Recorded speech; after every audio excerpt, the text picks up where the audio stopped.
Muy buenas noches, bienvenidos. Esto es Caníbales, aquí por la pantalla de C5N. Mucha expectativa en este estudio, en esta noche. Le agradecemos muchísimo, por supuesto, la confianza a quienes son los accionistas del Grupo Indalo. Estoy hablando de Fabián de Sousa, también de Cristóbal López. Muchísimas gracias por esta oportunidad y también, por supuesto, a todos aquellos que confían en nuestro trabajo y nos van a acompañar a lo largo de los próximos meses. El señor Carlos Infante, Ignacio Vivas, por supuesto, los jefes de noticias de C5N. Estoy hablando de Nicolás Bocache y Verónica Aragona. Bueno, muchísimas gracias para todos ellos y también para quienes nos vienen acompañando en los últimos días. Yo no sé, ahora voy a preguntar, tenemos un gran equipo de notables en esta noche, así que vamos a conversar con todos ellos en un minuto nada más. Quiero decirle cuál es el objetivo de Caníbales. El objetivo de este programa es ni más ni menos que usar las ideas, es ni más ni menos que utilizar los argumentos, tratar de que no se siga vaciando el contenido de lo que es la política, de lo que es la economía, de lo que debe ser sin ninguna duda el debate público, el debate político, aquello que nos ocupa. Saben ustedes que la Argentina enfrenta un momento liminar, un momento, creo yo, que representa en términos generales un punto de inflexión. Y en ese sentido es importantísimo que hablemos de todos los temas, es importantísimo que debatamos y sobre todo que tratemos de conservar el sentido de las palabras. ¿Sabe por qué? Porque se los quieren llevar, porque los quieren erosionar, ni más ni menos que eso. Bueno, presento a todo el equipo esta noche, empezamos por la dama, por supuesto, Natalia Salvo, ¿qué tal? Muy buenas noches, un gusto saludarla. ¿Qué tal? ¿Cómo estás, Julián? ¿Qué tal? ¿Cómo están estamos? todos? Bueno, seguimos con las presentaciones. El doctor Aníbal Fernández, saben ustedes, está aquí a mi derecha, solo geográficamente. Doctor, ¿cómo está? Bien, bien, bien, muy contento, muy contento. Bueno, el doctor Ubeira, José Manuel Ubeira está con nosotros también. Doctor, ¿cómo está? ¿Qué dice? Buenas noches. Bien, a la izquierda y como corresponde. Muy bien, como a usted le corresponde. Claro, en este caso yo quedo ahí en el medio. Por supuesto también está el licenciado Roberto Feletti con nosotros para hablar un poquito de economía. En la extrema derecha no es un lugar donde me sienta cómodo. Es una sensación. Me dejan en la tercera posición a mí, Por derecha como Garrincha. Como Garrincha, ahí sí puede ser, ¿no? Es que alguien tiene que ocupar la derecha, por lo menos acá. ¿Cuánto hace que no hay punteros, Aníbal? No. Yo me quedo con la tercera posición, entonces. Bueno, La tercera ¿saben posición. qué? Nos podemos cambiar, me dicen. En algún momento, si quieren, nos vamos cambiando. Lo importante son las ideas, señoras y señores. Sensaciones en la previa. Bueno, yo recibí muchísimos mensajes. Quiero agradecerle a todo el mundo que escribió. Hay mucha expectativa con este programa, saben ustedes. Y si solamente podemos llegar a dar un 5% de lo que fue el grupo de chat en los últimos días de este equipo, creo que estamos hechos. El vuelo intelectual, el vuelo filosófico, el vuelo político, la oportunidad de analizarlo todo. Así es. Bueno, la verdad que sí, la expectativa creo que se replica en todos los en sectores de, en mi caso, colegas, compañeros, amigos. Bueno, es un día hoy muy particular para todos los argentinos y las argentinas, es el Día de la Bandera, pero también es el Día del Padre, así que son días con mucha carga emotiva, con lo cual, bueno, a la expectativa se le suma la carga emotiva que no puede salir mal. Doctor, me dijeron que tiene un saludo. Sí, tengo un saludo para mis clientes, para Federico Láscar, el general Milani. ¿Se puede hacer eso acá en cámara? No. Sí, ¿cómo? se puede hacer todo porque quería saludar también a todos los que hoy en el Día de la Patria, Día de la Bandera, sí, señor, son víctimas del lofer en la República Argentina. Bien. Así que a través de ellos tres lo extiendo a todos los que de alguna manera han sido presos o víctimas durante todo este tiempo del macrismo y que lamentablemente todavía no hemos podido cancelar. Bueno, vamos a estar hablando, creo que en este programa y en todos los programas, ¿no? Porque es algo que es, yo diría, uno de los elementos centrales de lo que vamos a estar discutiendo. ¿Sí? Doctor. Nada, escuchaba recién atentamente lo que explicabas vos, esto de vacío de contenido, y claro que vacío de contenido, 4 años de una catástrofe por derecha, que lo único que imaginó o concibió o se preparó fue para robarse todo lo que podía robarse que le pertenece a los argentinos. Entonces hay que tratar de dar una discusión más profunda, con mucho más criterio, con mucha más gana, y creo que esta es la oportunidad fenomenal para exhibirlo y para mostrar lo que se puede hacer en cambio para beneficio de un pueblo que lo está esperando. Bueno, es una gran oportunidad para todos nosotros. Yo la verdad que me siento muy bien, muy honrado de formar parte de este equipo. ¿Qué hacemos, Roberto? Yo creo que, tomando todas las introducciones previas, es corrernos de la virulencia antidemocrática de la oposición, que rompe todas las ideas, no quiere que haya ideas, no quiere que se debata nada. Pero hay ideas del otro lado para discutir. No las hay, ese es el problema que tienen. No pueden hablar de economía, no pueden hablar, quisieron buscar un colapso sanitario, fracasaron porque avanza el plan de vacunación, entonces romper todo. Es partir del supuesto de descalificar al otro, y el descalificar al otro es profundamente antidemocrático. Y yo creo que sería un gran esfuerzo que nosotros pudiéramos reinstalar una discusión democrática, si podemos. Yo creo que tienen una idea. Obviamente utilizan como instrumento la destrucción, pero atrás está la reacción a conservar determinado estado de cosas privilegiado. Y para eso utilizaron, como decía José recién, a la ley como instrumento de persecución. Y también, bueno, en función de lo que decía José, ¿no?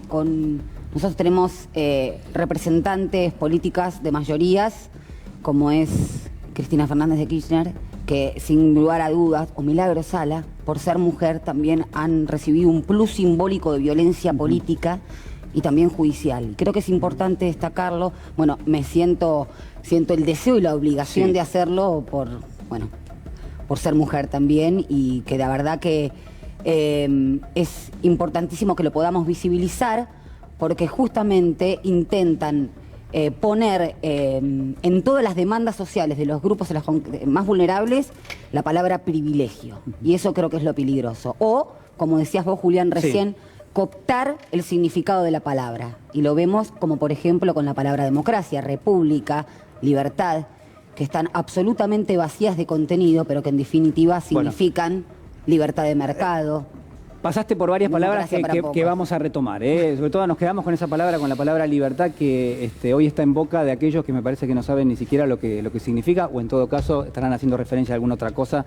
Lo vamos a estar discutiendo. Repasamos brevemente la etapa de ámbito financiero del día de mañana, porque allí hay 2 o 3 temas que me parece importante para discutir. El primero, fíjense, una entrevista al jefe de gabinete, a Santiago Cafiero, que le apunta a Macri: no van a volver los tarifazos. Bueno, nunca está de más recordar lo que ha pasado en los últimos años en la Argentina. Dice el jefe de gabinete vinculado con este tema que hoy por hoy el plan económico, o en todo caso la proyección que hace el gobierno en los próximos meses, tiene que ver con restituir el poder adquisitivo. En este caso a través del salario, las jubilaciones, distintos programas de trabajo. Vamos a estar aportándoles algo de información de esto. Me parece que eso quedó claro en el gobierno. Es decir, a partir de ahora daría la sensación al menos de que viene una inyección muy fuerte de pesos en la economía para tratar de reactivar. Es que, a ver, la salida de la pandemia es el avance del plan de vacunación, levantar las restricciones de movilidad, libre movilidad de personas, por ende de bienes, por ende de actividad, pero eso tiene que ser acompañado de estímulos a la demanda. Y acá el gobierno viene con rebaja de la carga impositiva sobre los salarios con el impuesto a las ganancias, viene con mejora en la situación del monotributo ampliando escalas, dejando de lado el retroactivo, viene con una mejora en lo que es las zonas frías, la ampliación de zonas frías para tarifa de gas en invierno, viene con un conjunto de medidas de política alimentaria muy potente. Llevamos invertidos 90.000 millones de pesos en lo que va del año en sostener la canasta básica alimentaria, que paradójicamente eligieron como titular de la UIA al presidente de la Cámara Alimentaria, no es un dato menor. Pero digo, la reactivación viene porque se evita el colapso sanitario, porque se retoma la actividad, pero también porque hay estímulos a la demanda. Es una combinación fuerte, ¿no? Digo, potente. Aníbal, ¿nos olvidamos de lo que fueron los últimos años del macrismo, de lo que pasó con las tarifas o no?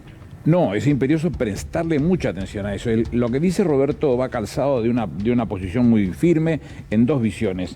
Por un lado, lo que significa el ocuparse por parte del gobierno, echándose al hombro la pandemia y encontrando alternativas que signifiquen no solamente conseguir ya por arriba de los 23 millones de vacunas, sino soluciones concretas por ese lado, responsabilidad del Poder de Policía del Estado, artículo 19 de la Constitución, sino que a partir del 94, la propia Constitución, en su artículo 75, inciso 19, lo que dice es que el Estado es el responsable del desarrollo económico. El desarrollo económico demanda medidas concretas, como ha sido la CIFE, como han sido los ATP, o como son los REPRO, como son cualquiera de todas esas medidas que signifique inyección, lo decía Roberto recién, que le permita incentivar el consumo, motivar la incentivación del consumo, por un lado, que nos permita dar un fuerte trabajo con la obra pública, ya sea por el trabajo que viene haciendo Gabriel Catopodis, que viene haciendo Gustavo Arrieta, que viene haciendo Ferraresi, toda esa tarea, ese acúmulo de tareas preparadas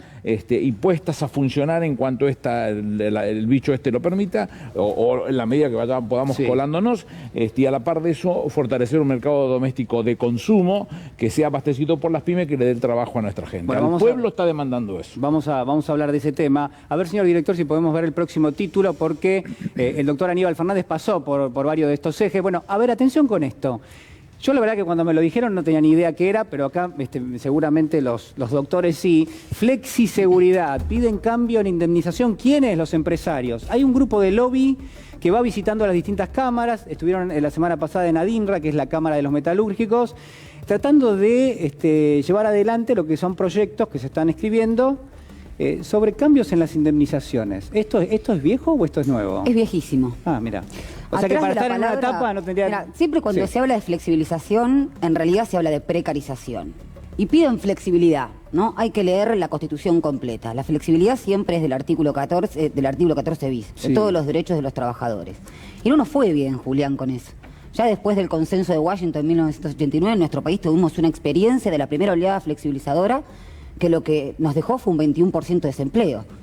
O sea, cierto sector... Pero los empresarios, ¿qué dicen? Dicen, si a mí me bajan el monto de la indemnización o me la cambian por otra cosa, por otro sistema, yo voy a contratar. Bueno, eso mismo dijeron y tuvimos un 21% de desempleo. Es decir, lo que pasa es que no se entienden las relaciones laborales. Nos tienen que dar un poquito más de bola a los laboralistas y a las laboralistas. Es una relación que no parte de una cuestión de paridad, como en relaciones civiles o comerciales. Hay una desigualdad que la genera objetivo materialmente el sistema. El trabajador lo único que tiene para poder participar de la riqueza de una nación es vender su propia fuerza de trabajo, que está confundida con su energía, con lo cual la protección es la protección de la persona del trabajador. Además, dejarme decir otra cosa, es un término, flexibilidad, que creo que viene del año 2008-2009 de un ministro de Trabajo dinamarqués. Pero claro, porque toma como referencia lo que pasa en Austria y en Dinamarca. Y lo que dice es, te cambio los años de indemnización que te corresponden por ley por un seguro que te va a pagar el Estado, donde los empresarios se supone que financian una parte mientras vos no tengas trabajo. Qué cuestión, ¿no? Qué loco, porque los empresarios le vuelven a pedir el Estado. O sea, no es que no quieren un Estado abstencionista, lo que quieren es un Estado presente que regule para la seguridad jurídica de ellos, no del poder adquisitivo del salario. Pero además es inconstitucional. Y si lo miramos al revés es mucho más simple.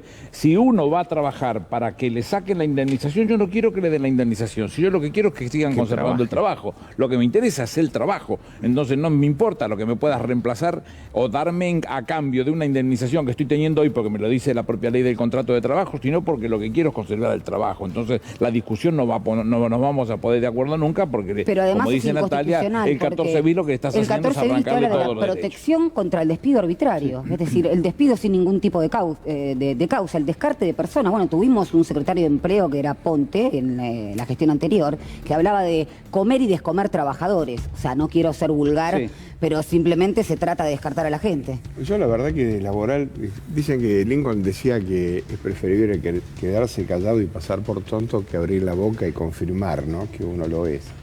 Y la verdad que estaba escuchando lo que saben acá y estaba aprendiendo. Pero, digamos, el Papa hace, creo que menos de 2 días o 3 días, hizo una intervención de 20 y pico de minutos que la vi completa, porque hay la reunión de la OIT.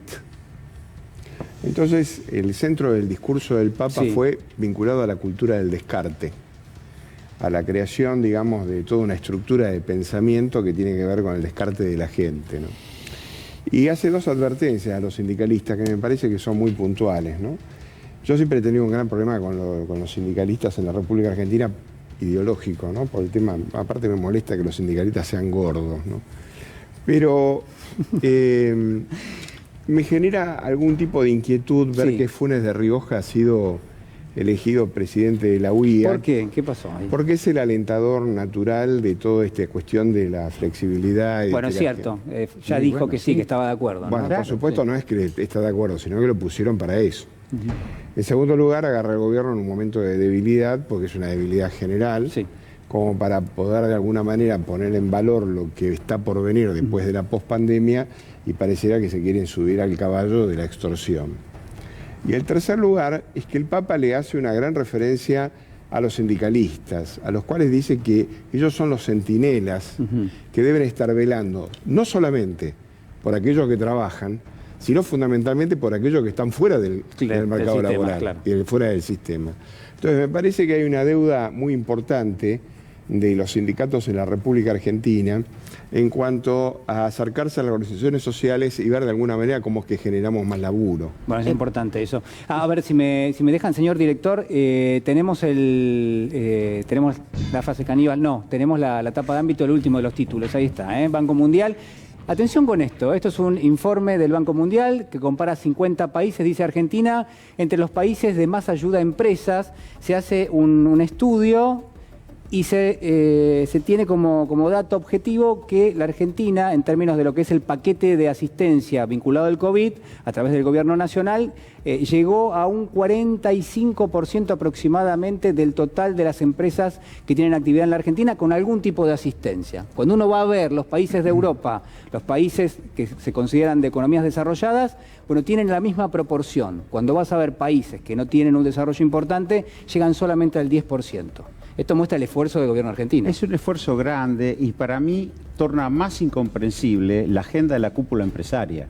Por eso yo decía en estos chats, si no hay un desplazamiento de la discusión política, de la política sanitaria, que en la medida que avanza el plan de vacunación va mostrando consistencia hacia la cuestión económica. Digo, estamos en un momento donde, lo dice el jefe de gabinete, no va a haber más tarifazos, hay disponibilidad de energía, hay disponibilidad de mano de obra. El gobierno se ha comprometido con un paquete de ayuda fiscal a las empresas y de estímulo al consumo, o sea, le está dando mercado. Y la única discusión es cómo logro bajar las indemnizaciones o bajar impuestos. Digo, acá me parece que hay que entender también que Funes de Rioja es el titular de una cámara empresarial donde la canasta básica alimentaria medida por el INDEC a lo largo de nuestro gobierno, desde diciembre del 19, aumentó 76%. Y el gobierno no permitió el hambre. Protegió los ingresos populares. Por lo que decís, hay recursos del Estado que están yendo directamente al empresariado. Exactamente. Por eso digo, ¿cuál es la agenda empresarial hoy? Por eso yo creo que hay que correr la cúpula y hablar con las 120.000 empresas medianas que deben tener seguramente otros planes de negocio. Y que son las que más empleo aportan. Bueno, voy a estrenar segmento. ¿Les parece? Señoras y señores, tenemos en este momento nuestra frase caníbal del día.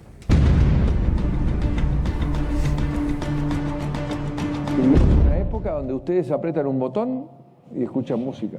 Apretan un botón y ven una película o una serie. Apretan un botón y arreglan una cita con el Tinder nuevo que tienen. Entonces, todo con un botón. Y la democracia aprieta un botón y no pasa nada. Porque necesitas horas y músculo para convencer y acordar. Y eso ha puesto en crisis severa a todos los sistemas democráticos. Y se está viendo cómo resolver esa tensión. Y entonces ahí aparece las autocracias. Yo creo que esta es la lección más importante de la vuelta a la democracia. Justamente definimos si vamos a seguir viviendo en democracia y en libertad o vamos a lo que hoy se llama autocracia. Una forma elegante de decir pérdida de libertades y de convivencia republicana. Bueno, a ver, lo del botón, si quieren lo vemos en un ratito. Es una botonera la democracia. Qué horror. La verdad que escuchar de un señor sin ningún tipo de formación hablar de autocracia cuando ha sido quizás una de las expresiones más groseras en términos de la falta de respeto por el otro, del acompañamiento a un pueblo que necesitaba de cambiar sus cosas, del endeudamiento, de las prisiones preventivas innecesarias, todo ese tipo de cosas hacen que te llame la atención que semejante burro opine este tipo de cosas suelto de cuerpo. Yo creo que es brutal, pero también evidentemente conecta en estos momentos con una pretensión de ciertos cúpulas empresariales, ciertas cúpulas políticas, si querés llamarlo una élite oligárquica, que empieza a entender que la democracia no le sirve, que el 2019 tenían los medios, tenían esto, tenían el Big Data, no sé qué, ¡pum!, 13 millones de ciudadanos le dijeron a este hombre que no sabe juntar el sujeto con el predicado que se vaya en primera vuelta. Digo, y me parece que están empezando a pensar o poner en tensión, porque ya se puso durante el macrismo, como bien lo señalaba Aníbal, no lo voy a repetir, el proceso democrático. ¿Por qué? Porque las élites necesitan en cambios mundiales hacerse cargo rápido del Estado. Pasó en los 30 recurriendo a los milicos, pasó en los 70 recurriendo a los milicos, crisis del petróleo, crisis del 30, y ahora quieren asumir el control del Estado. Esto es lo que me parece que subyace. Este ni debe saber lo que está hablando, como dice Aníbal, no elabora ese pensamiento, pero lo repite. Perdón, fue presidente, ¿no? Sí, Bueno, pero por eso digo, bien. o sea, algo debe saber o no. No perdamos el tiempo con eso. No, hay no, cosas más estamos. importantes. Pero digo, el alguien le electo está de hablando el expresidente Macri. Sí, Está repite. expresando esa élite Yo creo que oligárquica. sí, que no es una Está cuestión expresando esa élite de oligárquica. personalismos, tiene que ver con el plan que llevó adelante, es un plan de Claro. destrucción de derechos de mayorías. Bueno, justamente se hablaba recién de lo sindical. Me parece importante destacar que en el 2018 la reforma laboral a la brasilera, que era la teoría del descarte, no llegó tan bien porque con sus idas y venidas no lo permitió el movimiento obrero, pero hablan, por ejemplo, de la libertad. También está la libertad de mantener el trabajo, la libertad sindical. Ahora, él habla de libertad de mercado y es una máscara, es el personero efectivamente de los poderes corporativos. Pero está en peligro la libertad. Nosotros tenemos en este momento un peligro inminente de perder la libertad. Bueno, vamos a resumirlo así. Gandhi decía que si hay un idiota en el poder es porque los que le eligieron están bien representados. Así que quiere decir que durante varios años... Voy descubriendo que sos un hombre de definiciones contundentes, permitime Sí, decirte, sí, porque así. es que no da para mucho más este señor. Digamos, más allá, digamos, de los adjetivos que Aníbal le prodiga constantemente, Sí. y qué sé yo, ya sabemos qué es lo que es. Lo que creo es que detrás de Macri, que no es la figura que importa, sino lo que importa es quiénes son los que están detrás de Macri. Hoy Macri está y puede jugar un rato más en la cancha, pero la realidad es que los que realmente son los dueños de Macri seguramente están buscando el próximo candidato. Y el tema de la libertad está en peligro si es que ellos realmente ganaran la elección, ¿no? Yo siempre recuerdo a Ramón Camps, yo que viví la dictadura y la pasé muy mal. Ramón Camps, cuando se exilió en Uruguay, dijo: ahora son NN, cuando volvamos van a ser MM, van a ser muchos más. Así que yo cuando escucho estas posiciones fascistas, por ejemplo de la Bullrich y de toda esta banda que anda dando vuelta por ahí, me preocupo mucho. ¿Por qué? Porque la democracia en sí mismo tiene un funcionamiento débil en los países latinoamericanos, y donde tengamos un problema económico, hay muchos que están en la puerta agazapados y esperando de alguna manera para volver a el estilo que ellos siempre quisieron. O sea, yo no les creo nada que estos tipos son democráticos, yo no les creo nada de que sean la cultura de la libertad, y si no, fíjate lo que pasó en Bolivia. Entonces, pregunta del millón. Este muchacho va y dice las cosas que dice con una impunidad absoluta, haciéndose descargo del desastre que dejó en la República Argentina. Y hay gente que todavía lo sostiene y lo banca, como el Diario de la Nación y los programas de televisión a los que lo llevan, ¿no? ¿Por qué se introduce el comunismo, digamos? ¿En qué gana? Claro, bueno, nos podemos reír, pero además digo, ¿esto es de ellos Es o la viene de algún exhibición otro del lugar? comunismo como que un cuco, digamos, una cosa por el estilo. Esa es la visión Sí. que se presenta, que hoy en día no se la compra nadie, porque basta mirar cualquiera de los que analizan filosóficamente en Italia hoy la política sin el comunismo. Gianni Battimo dice que si existiera una quinta internacional seguramente sería liderada por el Papa, el único que realmente expresa ese tipo de visiones tan profundas o de análisis y defensa de los que menos tienen. La bronca generada a través de un montón de herramientas para generar encuestas que odien al Papa y visiones de esa característica, como si uno fuera estúpido. Yo estuve en el 2005 con Rafael Bielsa conociendo a Juan Pablo II. A mí me impactó un hombre que tenía un aura a su alrededor, pero un enorme conservador. Hizo un colegio cardinalicio muy conservador, y después de él vino Ratzinger, que lo hizo mucho más conservador y además modificó la forma de selección, con lo cual los dos los dos que iban a competir, perdón por utilizar términos electorales, estoy hablando de la máxima autoridad de mi iglesia, digamos, estos dos no pueden votarse entre sí. Y así todo resulta ser que un colegio cardinalicio conservador, con un voto menos que tenía que buscarse en cualquier lado de cualquier forma, un sudamericano, argentino,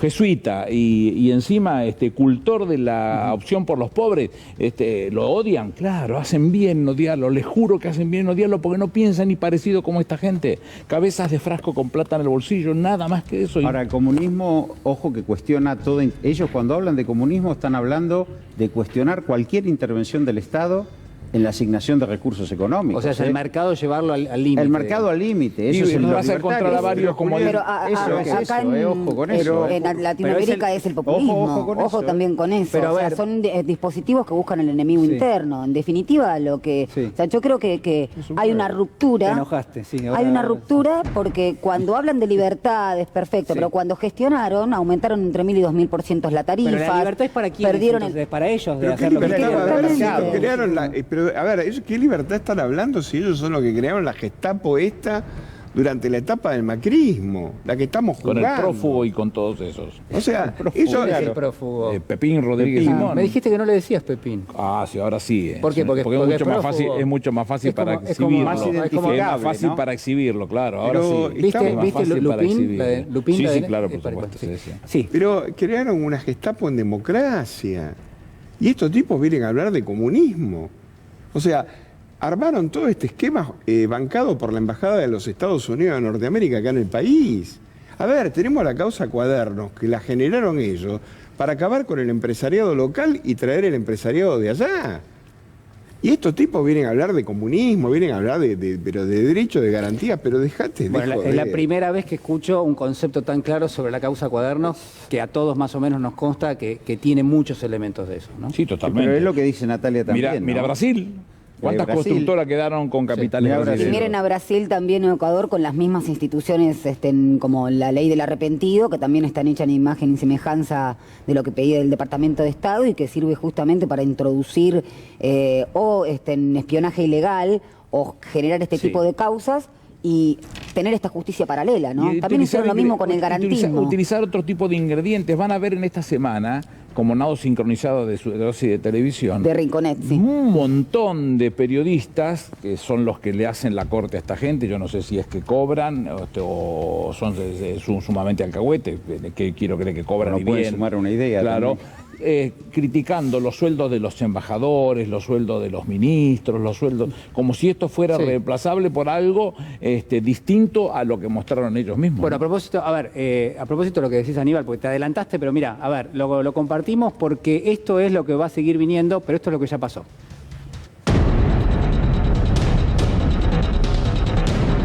Qué fácil es opinar con la panza llena, ¿no?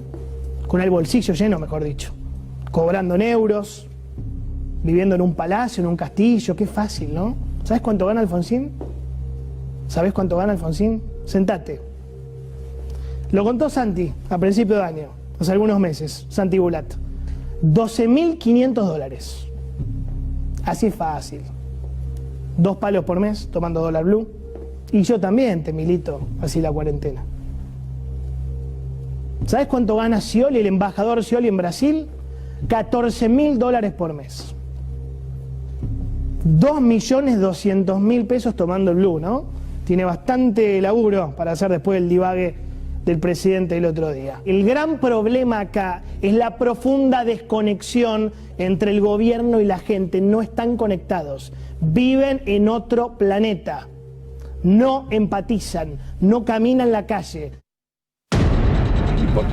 ¿Y por qué no lo dijiste con el gobierno anterior? Claro. Sí, es lo mismo que cobra la En el Cancillería 2016, desde siempre. efectivamente. Bueno, a ver, ese es el dato para mí fundamental, que no sé si no lo sabían, pero si no se los contamos. Todos los embajadores de la Argentina, pero en rigor, todos los embajadores en general tienen un salario que es prácticamente en promedio muy parecido, ¿no? Se ubica entre los $12.000 y los $16.000 aproximadamente, puede haber un poquito más, un poquito menos, pero digo, no hay diferencias. Y como decía recién Aníbal, este salario que tiene, por ejemplo, el embajador Ricardo Alfonsín, es el mismo que Tuvo tenía siempre el embajador en España. el embajador en España anterior.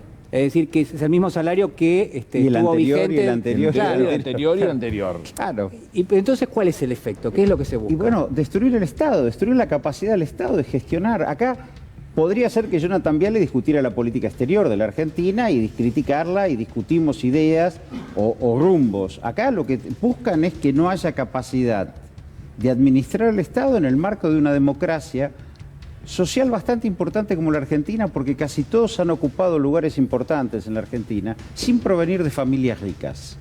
Este es otro dato que por ahí... Es Mire, importante eso que acabas de decir. es que no es un dato menor, No. ¿eh?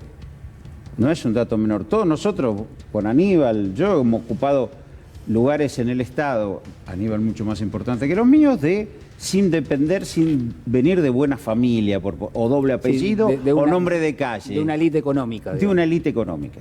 Y esto es lo Hijo que de ellos- trabajadores. De trabajadores. Hijos de trabajadores que ocuparon un espacio Fuimos, en la fuimos a la administración universidad pública y digo, acá lo que están buscando es eso, que solo pueden hacer política los ricos. Correr, No, pero al, además- correr al Estado para que haya otros que Es decidan. un discurso de la antipolítica también, Ese es el de discurso vaciar de solo contenido pueden del hacer política Estado, los de vaciar ricos. de contenido en las instituciones, de hacer como una especie de mundo, una cosmovisión económica, ¿no? La economía se come la política, la economía se come la sociedad, la economía. Macri no iba a robar porque venía de una familia rica, cuando, o sea, fue Buah. un negocio de la patria contratista, cuando fugaron plata. Es decir, a mí me parece que lo central, y es donde ahí hacen mucho aire, es que no pueden hablar de la política que llega a los argentinos y a las argentinas, ni en tarifas, ni en salarios, ni en jubilaciones. Y eso no hay tutía. Pero hay una mirada. Te lo cuenta la gente. Hay una mirada de desprecio hacia aquel que está en el Estado o hacia aquel que gestiona para el Estado o hacia aquel que tiene una carrera o una vocación, por ejemplo, la política. Y hay un halo simbólico a cierto sector empresarial. Claro, de eso se trata. Hay un libro muy interesante, yo la verdad he leído algunos apuntes, pero el libro casi no se consigue, de Ricardo Sidicaro, no sé, es un investigador del CONICET Sí, que muy dice conocido. que investigó durante años las editoriales del diario La Nación. Y él concluye que en general quienes consumen esos medios se acostumbran a ver al político como un empleado, digamos, ¿no? Como se llama la política vista desde arriba. Es decir, se lo señala, se lo sigue, se lo acusa. Y siempre se está, por supuesto, en una especie de terreno pantanoso donde no se cumple con lo que Yo se no me voy a supone que meter en tiene el que poder. terreno de Hueira, pero fíjate la sacralización que hay Sí. del Poder Judicial y la degradación que hay, por ejemplo, en los diputados y senadores. Alguien le pregunta a los jueces, les interroga a los periodistas y le dicen, ¿y cuántos fallos sacó hoy en día? ¿Cómo nombró su personal? La trazabilidad de las causas. Sin embargo, un diputado, y yo fui diputado, ¿cuántos proyectos presentó? Va a todas las sesiones, cumple horario, nombró ñoqui. Digo, y yo había sido electo por el voto popular. Sí. Ese interrogatorio no pasa en un poder judicial que se asume vitalicio. Digo, hay una cuestión de instalar una forma de élite que vaya rompiendo un escenario de democracia amplia. Dos cosas. La Sí. primera de todos, que no eligieron cualquier embajador, sino que lo pusieron a Alfonsín. ¿Por qué? ¿Por qué le vienen pegando a Alfonsín? Porque yo creo que de alguna manera no se banca el radicalismo negro, o sea, el espantoso. ¿El radicalismo? Sí, este radicalismo negro, el de Córdoba, pues yo le digo negri y me queda negro, ¿no? El de Córdoba y toda esta cosa que tienen ahí en el medio, y no se bancan que Alfonsín pueda tener una actitud crítica y el gobierno, el presidente lo ha elegido para ser nada más ni nada menos que embajador en España. Entonces, entre la gama de embajadores que tiene Argentina, fueron a buscar la cara de Alfonsín. En segundo lugar, es la construcción de la cultura del enemigo. Usted, señora, que es enfermera en el Hospital Posadas y gana 50 lucas o 40 por mes, acá ve semejante hijo de puta que cobra $12.000 por mes. Esto es lo que ellos quieren hacer. Y en algún lugar eso cala. A alguien le pega eso, no tengas ninguna duda. Ahora, los ministros de la Corte cobran 1 millón y pico de mangos por mes y un juez, digamos, común, normal, está en 600, 700 mil pesos y nadie dice absolutamente nada. Entonces, lo que me parece que... Sin pagar impuesto a las ganancias, ¿no? No pagan impuestos a las ganancias, pero más allá, digamos, del impuesto o no el impuesto a las ganancias, la realidad concreta es que elegimos un sector para hacer desmerecer a otro. Y bueno, yo lo que creo es que lo que hay es una construcción muy peligrosa, que es lo que más me preocupa, digamos, de la oposición, que no es la cultura del adversario, donde yo puedo discutir una idea contraria a la que puede tener Aníbal, sino que yo lo que construyo es un enemigo. Este tipo que está acá Sí. es el que impide que vos vivas mejor. O sea, con él no se discute porque sería debatir y sería estar en una especie de paridad. ¿Entendés? Entonces, este chico Viale, no sé, pobre padre, ¿no? Este muchacho Viale tiene este tipo de actitudes. Yo lo veo a veces paso al canal La Nación para ver en qué andan. Y la verdad que lo que producen es odio, no producen una idea. Porque si vos me decís que los embajadores ganan mucho, y detrás de eso hay una estadística, hay un cuadro, te presento que el tipo gana $12.000 y a lo mejor no se lo merece. Sí. Bueno, hay una idea. Sacalo y pone otro. Pone otro, o a lo mejor la tenés, política exterior. o tenés algo para debatir, pero Cuestionás la política exterior el tipo de la gana Argentina. 12.000 mangos mientras vos estás en tu casa y resulta que no llegás a fin de mes. Entonces lo que generás es, por un lado, lo que acaba de apuntar Natalia, era destrucción concreta de la institución. Y el segundo, la cultura del odio. Y esta es la... Bueno, nosotros en derecho penal lo tenemos, se llama derecho penal del enemigo. Bueno, a ver, hablando de creación de enemigos o en todo caso de rankings de personas a las cuales se supone que se les, de alguna manera se les dedica cierto odio, fíjense en esto, que está realmente bueno en términos de lo que estaban ustedes hablando. Esto lo publica el diario Clarín, es una encuesta, se llama Encuesta y Grieta, dice, preguntaron por las figuras internacionales más odiadas y los macristas eligieron al Papa, señoras y señores. Tiene lógica. Hiciste futurismo hace minutos nada más. Tiene lógica. Hay una nota que hizo, insisto, Juan Guaraboy hoy en el diario AR, un diario nuevo Sí. con capitales españoles, que es muy buena, que habla del anticristo. Es el grupo de esta gente, cabezas de frascos con plata en el bolsillo, que encontraron la forma de criticarlo. Claro, si él no piensa ni parecido.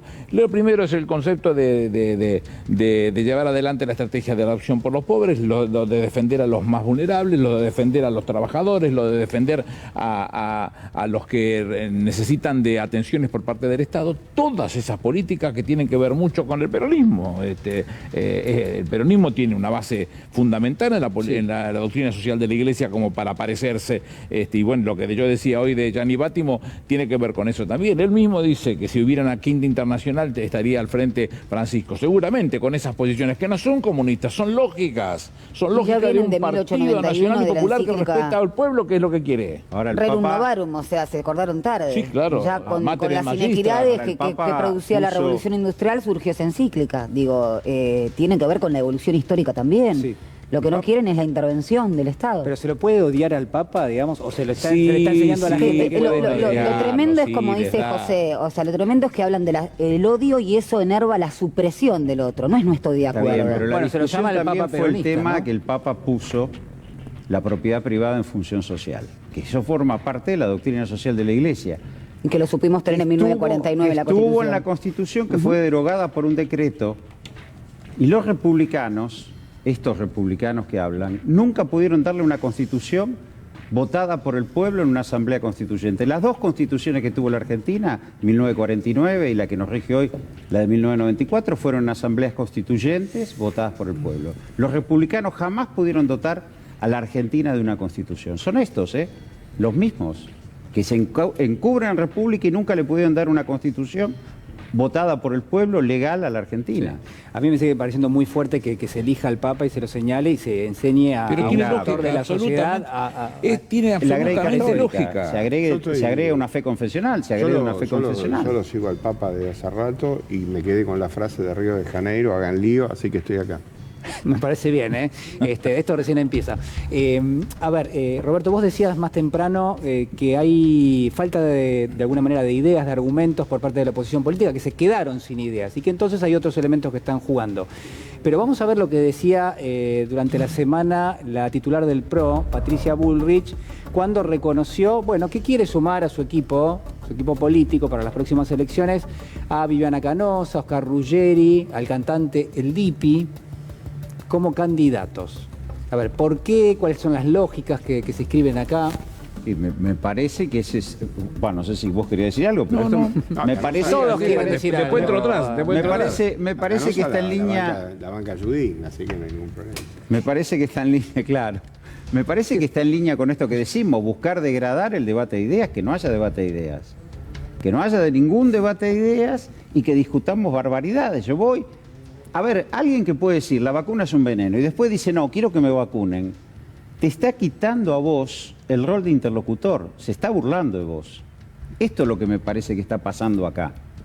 Es decir, si uno escucha a Viviana Canosa o al Dipi, Ruggeri no, yo lo sigo, yo soy de River, me gustó cuando formaba la dupla con Gutiérrez, pero digo, si uno escucha eso, no hay idea, y lo que hay es un nivel de agresión, de decir está todo mal, qué sé yo. Digo, esto es lo que me parece que hay que tener muy en cuenta respecto, porque eso lleva a la violencia. Sí, pero a ver, sin entrar digamos, en una evaluación de lo que sería cada uno de ellos como candidato, pero sí yendo a la decisión que toma un espacio político. Romper la política, romper la militancia, romper el sistema de partidos. La Constitución dice que la democracia se funda en un sistema de partidos. Bueno, y romper el lazo colectivo, el lazo político. Claro. Hablaban de la meritocracia, del individualismo, y yo creo que más allá de la representatividad o no que tengan, o el DIPI, o lo que sea, no se trata de nombres propios, creo que nos quieren llevar a esa discusión, y lo que se trata son de políticas. Ya que José hablaba de frases, bueno, yo recuerdo la frase de un maestro mío laboralista, Gustavo Ciampa, que hablaba de la discusión es el estado de bienestar o el estado de malestar. Y creo que eso tiene que ver. Y nos quieren llevar a eso. Y con eso nos quieren llevar a la antipolítica también. Hay una manipulación, digamos, a ver, estamos atravesando un momento singular, inédito, hay mucha angustia. Creo que todos las tenemos, todos convivimos con personas que han estado enfermas, que han estado al borde de la muerte, o lamentablemente tenemos y sí, que se murieron, ¿no? Que fallecieron. Creo que no hay ninguna duda de eso. ¿Hay quienes están aprovechando este momento, digamos? ¿Hay Sí, quienes claro, tratan de empujar eso hacia algún lugar? Yo el tema, no le quiero sacar el cuerpo a los candidatos. Los candidatos que pongan a quien quieran. ¿Desde cuándo me preocupa a mí quién va a ser el candidato de la oposición? Me preocupan los candidatos propios, que son los que tienen que enarbolar esta discusión de fondo, porque vamos a tener muchísimos medios, como se ve, la tapa de la revista Noticias mostraba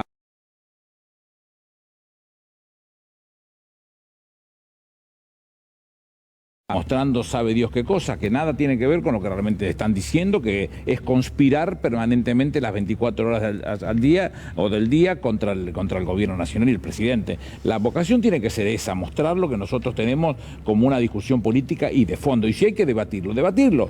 Estos serán los que van a debatir, que debatan, que se pongan al frente y hay que dar la discusión. Yo comparto todo lo que vos decís, Aníbal, excepto que los candidatos estos son antidemocráticos. Pero no es un tema que uno pueda evitarlo. ¿Le vamos a ganar la elección? Sí, pero están ¿Cómo son candidatos? ¿Son antidemocráticos? Yo creo que no, y yo creo que alguien que no debate, que no podría soportar estos candidatos no pueden soportar un debate de este tipo. No debaten, descalifican, le quitan... Y debaten políticamente y desprecian la política. Desprecian el instrumento de consenso y transformación. ¿Por qué lo descalificaron al embajador Alfonsín? Porque salió a defender al presidente. Nada más que por eso. Entonces voy y le tiro, en lugar de debatir la idea o rebatirlo, decir está equivocado, voy y lo desprecio. Esto es peligroso en términos políticos. Es un protofascismo eso. Bueno, a propósito de algunos elementos que me parece que están ahí dando vuelta, 2 o 3 cosas, ¿no? Importantes que han tenido lugar. Creo que se sigue llevando adelante, me parece a mí de una forma, la verdad, muy meritoria, la posibilidad de que la Argentina empiece un camino de reactivación económica en el contexto de lo que es una crisis realmente muy grave. Yo no sé si hay conciencia, y cuando veo esto me parece que no, del momento que atraviesa la Argentina. Y no sé si se puede separar eso de la disputa política berreta, perdón que diga la palabra. Pero que la disputa política berreta quiere trapar este tema. Yo estuve charlando con el ministro Culfas en estos días.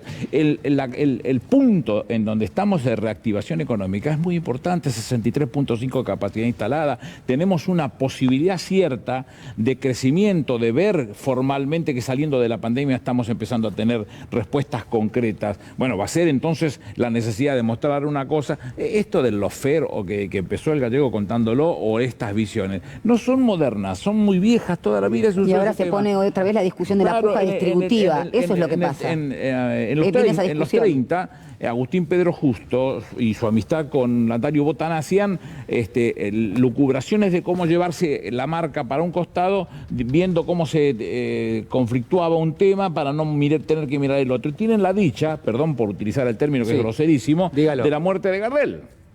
Gardel muere en junio del 35. Lo entierran en Medellín.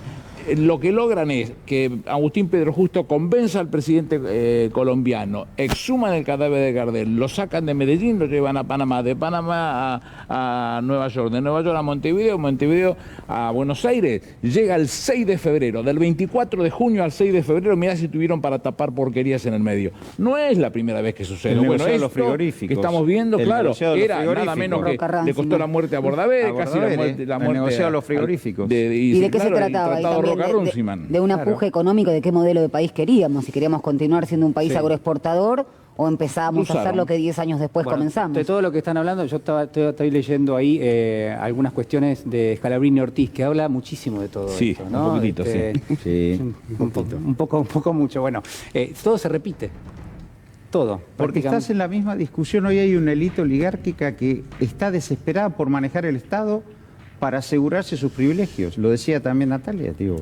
Pero aparte, vos fíjate qué interesante, ¿no? Es un país extraordinario, Argentina. Un cliente mío dice que hay que alambrarlo y cobrar la entrada, ¿no?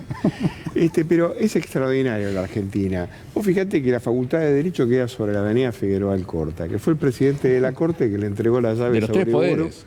De El los tres único que fue poderes. presidente de los tres poderes. Bueno, pero en el caso particular fue el que le entregó la llave del 30, frente Sí, al Palacio de la acordada Tribunal. del 10 de diciembre. Exactamente. De septiembre, 10 de diciembre. Frente al Palacio de Tribunales, cuando vos pases, Sí. fíjate que está el busto de un señor que se llama Repeto, que era ministro de la Corte. Con Figueroa Y Alcorta. abajo, con Figueroa Alcorta. Firmó Saga. la acordada del 30.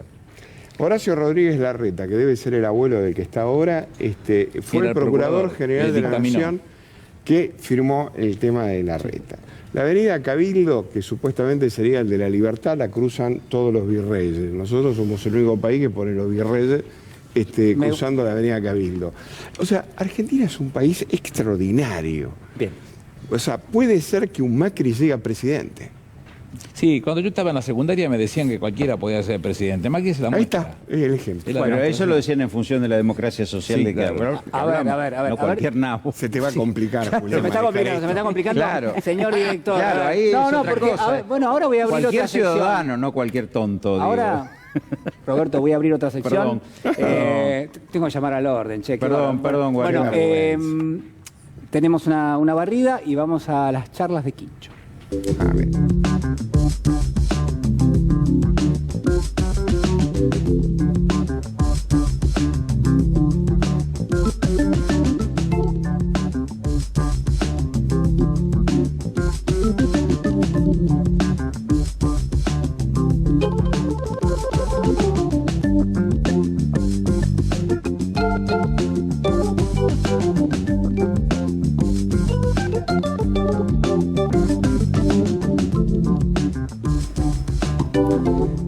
Bueno, muchas gracias, muchas gracias. Bueno, vamos a servir un... ¿Todos toman vino? Yo sí. Of course. Bueno, ya Dos es puntos. tarde. Que viene atrás, Es Alberto invitación de 06. Julián esto. no ¿Cómo? sé Ahí va, voy a pasar. Dos por acá. si- Gracias. Ana. Ahí está, muy bien. Bueno, allá para Natalia, ¿Cómo no? doctor. Le voy a servir uno también a Doctora. usted. Muchas gracias. Bueno, llegamos a las charlas de Quincho, que es el momento Gracias, donde Julián. cada uno de ustedes, por favor, lo que puede hacer es tirarnos un datito. Ustedes saben cuál es el origen de las charlas de Quincho. Nosotros ahí en ámbito financiero le damos, me dicen que le dé vuelta la etiqueta, ahí está. La próxima por ahí, damos vuelta para el otro lado. Las charlas de Quincho, originalmente en ámbito financiero, era, bueno, los fines de semana, se habilitaban los quinchos, saben ustedes, se hablaba de todo un poquito, economía, finanzas, negocios, energía, política, y todo eso aparecía en las páginas del diario el día lunes. Nosotros tenemos algunos datitos que podemos compartir. Tengo uno, bueno, dos. bueno, a ver, vamos con el tuyo primero. ¿Qué pasó? Uno económico Sí, que, y yo lo he sido crítico y por suerte está ocurriendo, el Banco Central está trabajando bien, ahora está juntando muchas reservas, ha juntado más de 3.000 tiene bastante. más de 3.000 millones de dólares de reserva. Pero ¿qué es lo que pasa con el sector empresarial? Te abren la brecha del contado con liqui, o sea, te empiezan, cuanto más reservas Sí. tiene el central, de golpe te empiezan a subir y aparece alguien que dice, bueno, tienen que entregar la reserva porque la brecha, es decir, la brecha que estaba en 60 con menos reservas, ahora está en 70 con más reservas. ¿Por qué? Digo, alguien está jugando ahí un Cuando yo te digo se desplaza la política, la discusión política del sistema de salud a la economía, es porque es raro. El Central está jugando bien, ha acumulado muchas reservas y sin embargo le están abriendo. Y es peligroso que la brecha se vaya ampliando, sí, ¿no? Porque de alguna manera te tracciona o te lleva. Hay una jugada rara y como entreguen, bueno, no, esto que juntaron, entréguenlo, parece que alguien dijera. No, están diciendo eso. Y después tengo uno político, pero lo dejo para... No, te haces el misterioso, me parece bien. Para un trago de Natalia, vino, se hace el misterioso y dice, bueno, ahora volvemos. Natalia, te veo con cara ahí que hay algo que compartir. Estoy pensativa. Recuerdo hace una semana, creo que fue noticia, un fiscal que finalmente estaba trabajando desde Arkansas. No sé si ustedes recuerdan. Sí. Bueno, no, los fiscales que son los que llaman o bien dictaminan para la presencialidad escolar, que vayan a trabajar mientras sus firmas son virtuales, también la Corte Suprema. Bueno, este fiscal estaba trabajando desde Arkansas y parece ser que no es el único, que la comisión bicameral está investigando otros fiscales que se ve que lo copian y están en la playa o, bueno, ¿Trabajan desde la playa? Trabajando desde otro lugar. Más allá de la postilla, creo que es importante destacar que tenemos un poder judicial que reclama lo que no hace, que tenemos un poder judicial que es lejano a la gente, que tenemos un poder judicial que nos lleva tiempo y que tenemos un poder judicial sin perspectiva de género. Eso hay que decirlo también. Está difícil, la tenés difícil para superar esto. No, y un poder judicial le completo a lo de Natalia, no, voy a superar, por favor. Ella es madre y yo no, así que es imposible. Pero a ver, un secretito, algo. No, lo que sí me parece importante que lo que acaba de apuntar ella es que claramente el Poder Judicial ha perdido el rumbo desde cualquier lugar, ¿no? Y para mí, digamos, el verdadero secreto, si es que lo puedo decir, que es algo a voces, es que si el presidente no se aviva y no amplía la Corte y pone 12 miembros, tiene un problema grande. Ha ocurrido un hecho muy auspicioso, que creo que ha pasado desapercibido en los grandes medios, que lo han vuelto a procesar a Santoro. Y el procesamiento de Santoro ahora ya no es por el juez Ramos Padilla, que supuestamente era un juez enemigo. Hay un juez que se llama Baba, que lo volvió a procesar, pero lo hizo más corto y creo que más contundente todavía lo de Santoro.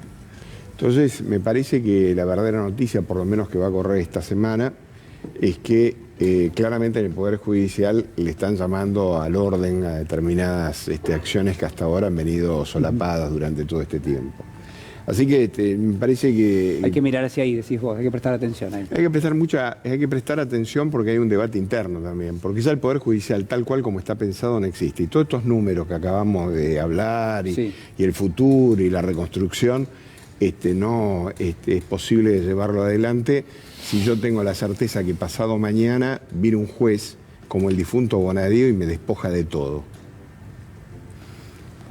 Yo me voy a colgar de lo que dijo Natalia, que me encantó el tema, porque el hablar del Poder Judicial con perspectiva de género es algo fundamental. Hay una bronca terrible entre las fiscalas, porque se han juntado en algún momento en una reunión que parece ser que a este señor con cara de nada y conocimientos mucho menores que la cara que tenemos como Procurador General de la Nación, y que encima se hace guapo con las fiscalas. Y las reta, como si fueran chicos, y las pudiera disciplinar. Perdón, se creyó el papel de cowboy cuando fue a la Embajada de Estados Unidos. No, sí, es un salame importante vestido de cowboy, pero digo, la realidad es que es bueno no callarse la boca, porque tengo entendido que la Cámara de Senadores y la Comisión Bicameral va a citar a algunas de las fiscalas para que den expresiones respecto de lo actuado, porque nadie hizo en esto una tarea que no correspondiera a su función específica, ni militancia política, ni cosa por el estilo, sino discutir lo que tiene que ver específicamente con la función que les toca llevar adelante en el marco del Ministerio Público Fiscal. Y no puede ser que este señor se arrogue el derecho de ponerle las patas encima para aplastarlas como si fuesen 80 años atrás. No lo justifico, digo, ¿de dónde veníamos? El caso de Boquín. Bueno, tenemos camaristas que le dicen delincuentes a sus propias colegas. Bueno, me parece importante, lo vamos a seguir discutiendo. ¿Saben qué? Se terminó el programa. ¿Cómo? ¿Pasó rápido? ¿Cómo pasa? Pasó rápido. ¿Cómo? Hay que pedir otra hora, entonces, en algún momento. Bueno, hagamos un brindis, ¿les parece? El primer programa, ¿la pasaron bien? ¿Estuvimos bien? Señor. Salud. Voy a Salud. incorporarme porque si no, no llego. Gracias. Vamos a incorporarnos, ¿eh? Salud. Gracias. Gracias, compañera. Bueno, y nosotros, si les parece, nos reencontramos el próximo domingo, 23 horas. Nos acomodamos, nos tomamos un vinito, charlamos un ratito más y quédense aquí por C5N. Chao.